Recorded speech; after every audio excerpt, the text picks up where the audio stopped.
હાલો દોસ્તો, જય Shri Krishna, good afternoon.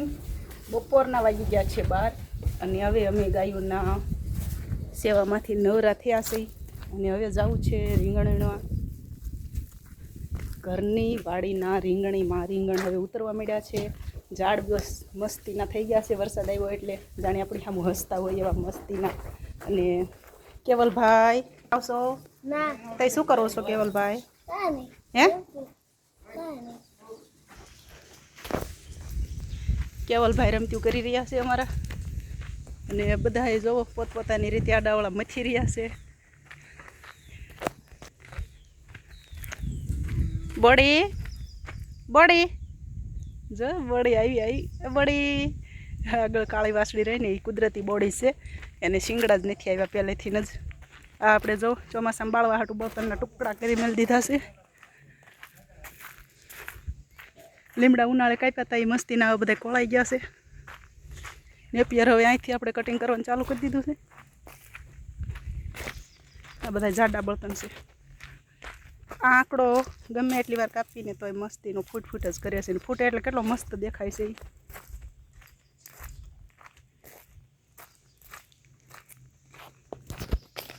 આ છે આપણી વાડીની રીંગણી.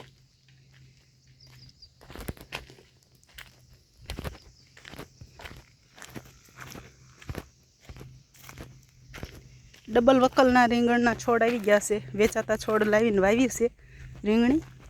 પણ આમાં અમુક જગ્યાએ સફેદ રીંગણ પણ છે. જો આ છે ગુલાબી છે. આ રીંગણ,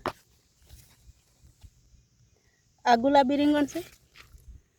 આખી વાડી એમાં અમુક છોડ આવા પણ છે જેને આવા સફેદ રીંગણ આવ્યા છે. સફેદ એટલે કે ટૂંકમાં આવા દૂધી જેવા કલરોના, એટલે ગુલાબી નહીં ને લીલાય નહીં ને. મસ્ત લાગે છે ને તમને. તો એ બધા કૂણા કૂણા રીંગણ છે. જે સફેદ કલરની રીંગણી છે ને એના પત્તાની સાઈઝ મોટી છે. જો આ સફેદ રીંગણીના સાઈઝના પત્તાની સાઈઝ મોટી છે અને આ ગુલાબીની સાઈઝ નાની છે. જો આ ગુલાબી રીંગણના છોડ છે, જશે ને આ ગુલાબી રીંગણના છોડ છે એટલે આની સાઈઝ નાની છે. પત્તાની ડિફરન્ટ પડી જ જાય. જો બેનને એની અંદર ફેર પડી જ જાય છે. જો દેખાય છે ને, ઓલી રીંગણી છોડના પત્તા નાના ને આના પત્તા છે એ મોટા છે. આ મસ્તીનું રીંગણ પણ છે. અહીં લઈ લેવી આપણે.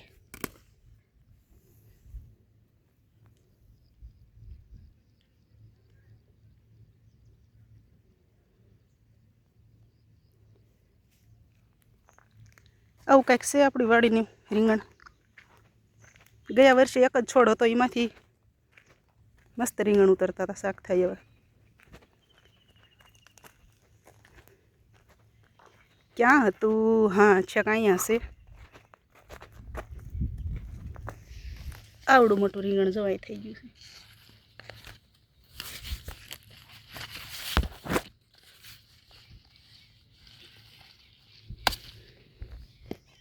કેવડું મોટું છે.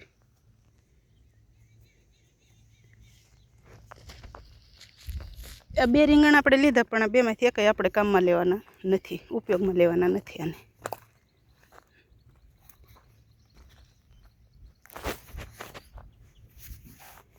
લઈ લીધા એટલા માટે કે એ મોટા થાય અને છોડનું શોષણ કરે, એની કરતાં લઈ લેવું સારું.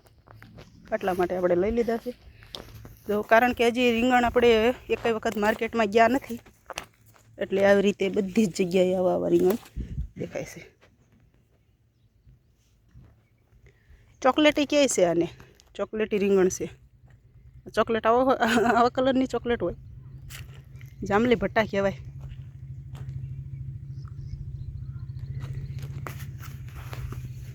ફૂલડા જો વરસાદ આવ્યા એટલે ફૂલ બહુ વધુ પ્રમાણમાં આવી ગયા છે.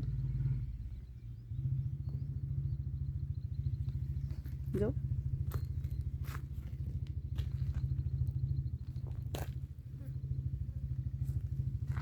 બધી જ જગ્યાએ એટલા મસ્તીના જ ફૂલ આવી ગયા છે. લટર પટર.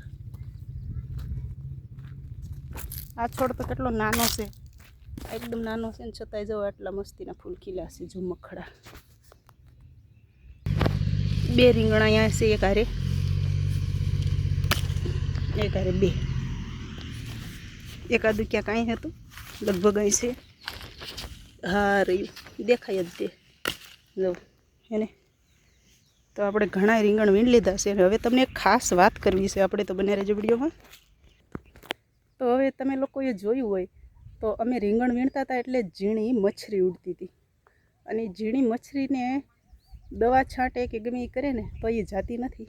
પણ આપણે આની અંદર એક પ્રયોગ કરવાનો છે જે જૂનવાણી છે કે આપણા ચૂલા ઉપર રસોઈ બનાવી, દરેક ખેડૂતો લગભગ ચૂલા પર રાંધતા હોય તો ચૂલાની અંદર રાખ બને. આપણે રાખ લઈ લેવાની છે અને આની ઉપર રીંગણની છોડ ઉપર છંટકાવ કરી દેવાનો છે રાખનો, જેથી કરીને આ એક જૂનો અને આયુર્વેદિક ઉપયોગ છે રાખનો, જેથી કરીને જે મસરી ઉડે છે ને એ બધી વહી જશે. અને જો પાછું વાદળછાયું આવું બધું વાતાવરણ થઈ ગયું છે અને હવે આપણે રસોઈનો ટાઈમ થઈ ગયો છે, તો હાલો ભેરું રીંગણ બટેકાનું શાક ખાવા.